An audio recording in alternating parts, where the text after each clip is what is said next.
For some reason, fans didn't like the LA Open, and I'm just confused why. What's up, degenerates? It's the disc golf world. I'm Jefferson, and alongside me as always, the one with all the holes in his game, Swiss Cheese, recapping everything disc golf you missed from the weekend. Well, kinda. We're not gonna go over the results of AM Worlds, but congrats if you played. Before we get into the DGPT event, which yes, there was one for those of you in the dark. First, I need to plug our new World Championship Fundraiser shirts with our boy Happy with Par. If you want to pre-order one, check out the link in the description and secure yours today. What are you waiting for? If you're going to the Preserve this weekend, you should know Paul McBeth has dropped out. Don't worry though, if you're attending the event, you'll still be able to hang out with the world's largest rubber duck. I mean, that's where I'm going to be at least, so make sure to say what's up. There is no information on why Paul dropped out, however, it feels like a good time to take a break before heading overseas for the European run, which we're going to talk about in a second, but I wanted to share this interesting clip I saw from the McBeth Foundation social media because it shows the insane level of thinking Paul goes through. I really try to train my mind, and just patience is the biggest thing. So something as simple as going to a grocery store and not trying to find the shortest line to check out. It's just, you gotta learn patience. So it's just like, all right, I'm gonna pick this line, and if that one goes faster, I'm gonna have to stick this out and just kind of go with my decision that I made. When you make a decision, you have to live with it, and then you have to move on and go to the next thing, and hopefully you can make a better decision the next time, but you just have to accept that and move on. I don't know if it's the McBeth fanboy crawling back from the bottom of my heart, but this dude is a true champion from every aspect, and to believe he's done with the sport is crazy. Sort of like the story of how my home state of Wisconsin became the host of the US Disc Golf Championship.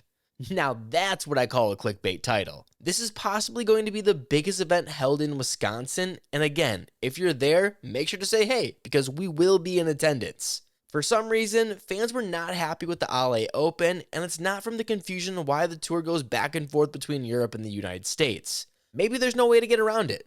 Although, I think conversations will continue to be had, especially at the end of the season when we discuss the value of each win. Despite that, I was confused why I was seeing an abundance of hate from what I thought was a solid tournament. The course was sick, and the play wasn't abnormal from a typical event with the top players shooting 1060 or higher each round. Some pointed out that the camera work felt subpar from the American crew, which may have been the case, even though that feels like a nitpick since there was hardly anything else to complain about. Most of the talk actually surrounded the commentary and how they were so damn good. Fans liked that they were okay with calling players out on bad shots instead of trying to make excuses, also adding value when speaking instead of filling the silence with words just to fill the void. From what I saw, European disc golf is stepping up huge, and if they can continue building on the foundations they've created, DGPT Europe could be a standalone organization, which could be dope to see middle-of-the-pack players take their skills overseas to continue living the dream. I'm so down to see that. Give me more disc golf to watch and I'm happy. I think there's a large amount of people that feel the same way too. And on social media this weekend, some were even begging the question if European disc golf is flat out better.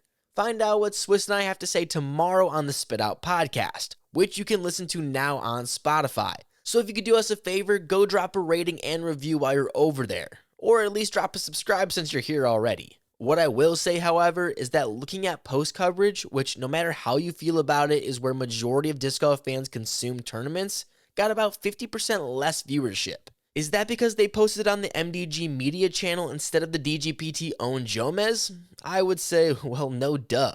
Not taking away what MDG does, but they have 50k subscribers versus Jomez nearly 500,000. And I know a bunch of those are inactive, but still, why are we not setting up the European events for success? Which really sucks since the free live coverage on the DGPT YouTube channel did just about the same as any other tournament. Almost as if you put your product in front of more eyes that views go up. Crazy concept, I know. The last bit of news I wanted to touch on was this lengthy post about the Upshot podcast, more specifically on Josh Manfield. I'll let you read the entire post, but from the headline, you can tell it's not too positive and even suggests Charlie find a new co-host. Personally, the Upshot is the only podcast I listen to on a weekly basis besides Courtesy Violation and Funzy. To me, they feel the most educated on the game, and I know they've been doing it for a while now. I remember being 18, working on the farm, getting all my information from them and the Disc Golf Podcast. Rest in peace. Which, side note, is a bummer they stopped posting because I can finally drink beer and I understand what the hell they've been talking about all this time. To my knowledge, Charlie is the only person whose sole job is to give his commentary on professional frisbee sports, and he's easily in the top 3 of doing it. Just can't give him that #1 spot. What kind of narcissist would I be if I didn't put us on top, even if I am more of a bottom? On that note, Swiss, hit the people with the FPO recap. The action on the FPO side was electric and more than the featured battle at the top between Kristen Lott and Silva Saarinen. Yet again, as this has now become a theme as of late, especially while overseas, which usually ends with Silva in absolute tears and not from joy, as she is yet to be able to overcome Lott for a victory. But there was also a number of teenage performances from European youth that turned plenty of heads also, and a crowning of a first-time Elite Series winner. Sure, I gave away the lead there, but it was still wild enough for you to stay. Day 1 had some adverse weather conditions and some very high scores that followed.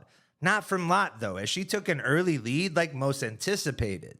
Kristen may have had the lead with a 5-under day, but it would be a 13-year-old Swede, Julia Force, who took all the limelight. Force finished only a stroke off a Lott and nearly scored her first 1,000-rated round of her career, ending only 7 points away from that achievement, but was able to accomplish her first Elite Series lead card of her career. Day 2 would be all Silva, however, as she would more than bounce back from a 2-over on day 1, shooting the hot round of the tournament for the entire 3 days with a 7-under. And that was after being 1 over through the first 4 holes after a double bogey. But she put together birdies on 6 of the next 7 holes, scoring 5 in a row during that stretch.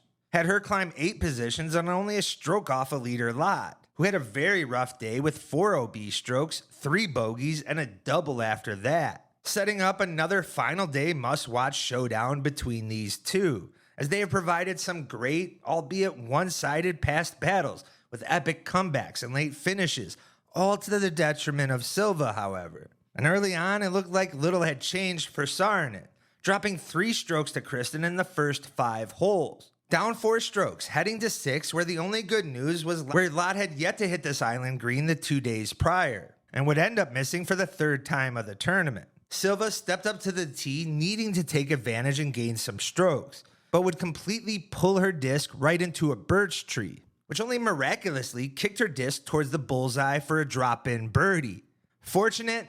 Absolutely, but not as fortunate as watching Lott hit a tree branch from the drop zone to roll OB yet again for what would end with a 3-stroke swing. It would take a birdie on 12 for Silva to finally tie for the lead, as the 2 matched scores up to that point, and when needed the most, would close down a charging Lott on back-to-back holes late. Of course, with her putter, the first with an edge of circle must-make par-save straddle putt, while Kristen was inside the circle at 26 for birdie. Kristen uncharacteristically airmailed her next putt for a birdogey, giving Silva a lead with 4 holes remaining. Silva would need that putter yet again on the very next hole, staring at a C2 putt from 36 feet. Of course, with Lott looking at a very easy birdie look right behind her. Silva would end up hitting that putt, which would be her only C2 make on the day, maintaining her advantage on her way to her first ever Elite Series win of her career. And more importantly, taking down the nemesis that is Kristen Lott, who had cost her a number of prior victories on the tour, and ultimately, hopefully giving her the confidence towards this next World's push. Over on the MPO side, of course an American found himself in the lead. The jet lag didn't stop Ricky Weissaki from shooting a 10-under 1074 rated round, which included 2 bogeys. He still found himself in the lead by a stroke and ready to continue shredding Ale, which if you didn't know is the 2nd best disc golf course in the world according to UDisc. Ricky held on to his lead through the 2nd round with an 8-under, including a double bogey this time, still unable to play a clean round. Nicholas Antela jumped up 2 spots with a 7 down himself, still 3 strokes back from Weissaki. But on the very first hole of the final round, Ricky hung his drive out wide of the OB and the disc was unable to come back in time, landing out of bounds, having to settle for a bogey and losing a stroke to Nicholas, who just barely missed the birdie putt. That would ignite the fire inside Weissaki as he would go on a 5-hole birdie stretch, extending his lead over Antela, who wasn't able to birdie holes 3 or 4, even missing an uncharacteristic C1X putt. I love the use of hills making naturally elevated baskets, a subtle way to increase the difficulty of the hole. On 5 now, Ricky led the card by parking it for birdie, while Antela would need to hit a putt to not lose another stroke. This time, he was able to convert to keep pace. Heading to the polarizing hole 6 and island, Ricky found himself going a bit deep on the downhill drive. Watching that, Nicolas parked his shot, putting the pressure on Weissaki, but at this point, he was already locked in, easily securing the birdie and moving on. With all the momentum on his side, Ricky would go OB on his drive.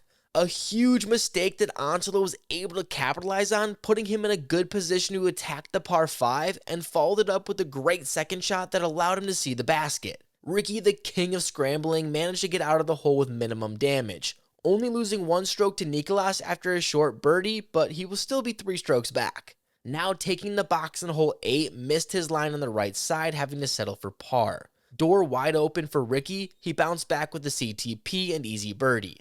Nicolas gave himself a tap-in birdie on hole 9, while Ricky, still in a good position, had to look from C2. Unfortunately, would miss low, and the putter would find edge, rolling away, leaving him with the longer putt for par. Ricky gave it a bid, but as they say, bands will make a day. As the disc would take another roll away, resulting in a double bogey for a 3-stroke swing, now with only a 1-stroke lead with 9 holes to play. Wasting no time, Weissaki would take a stroke back unfazed, hitting a C2 putt as he normally would. Followed it up with a textbook forehand, hitting the gap, and smashed the knee putt for birdie. Thankfully, Nicolas is shorter and was able to secure his birdie with no trouble. Can't say the same about the next hole for Ricky, since he would be the only player on the card to be off the fairway, needing to pitch out to minimize the damage. This would result in losing only 1 stroke to Nicolas, closing the gap back to 1. Troubles wouldn't stop there for Ricky, as he would hit the right side being out of position, although the king found a gap and somehow scrambled his way out of it, but wasn't able to put himself close enough for birdie on his next approach. Nicolas, on the other hand, managed his way to have a look at birdie, and in this spot, the Finnish cowboy isn't missing that, giving himself a tie for the lead with Ricky, who has been on top since round 1. After a poor drive, Weissaki was forced to lay up, still better than Antela smacking the tree in front of him. I guess it's the same as a layup, even if the commentators were trying to tell me it would affect him down the final stretch. Heading into hole 16, still tied, Nicolas laid down a fantastic roller, giving himself a look for birdie. Ricky would nearly match the drive, ending up in circle 2, but would miss low. Opportunity now for the gum-chewing Nicolas, easily converting for the birdie, now taking the outright lead. And he wasn't done yet, parking hole 17 with no worries, extending his lead to 2 with only 1 hole left to play. All the pressure on Ricky, he would mess up the drive, putting birdie out of contention, losing another stroke. Down by 2 with 1 hole to play after leading the tournament the entire time. After 2 perfect drives in the last hole, Ricky threw his upshot first, finding himself inside the island. Needing to match, Antela made the one mistake he couldn't, going short off the log OB. Weissaki now left with a birdie putt from a range he is so comfortable with, but sadly dialed the band for par, allowing Nicolas Antela to lay up for his 3rd DGPT win of the season, all coming from behind. If you haven't jumped on the bandwagon, what the hell are you doing? Because he's not done winning yet. And this year with the World Championships in his home country, magic just could happen. And that's everything you need to know from the LA Open. Make sure to hit subscribe to not miss out on all things disc golf. And if you want to support the channel even more, make sure to pick up a Fundraiser shirt now. The link is in the description.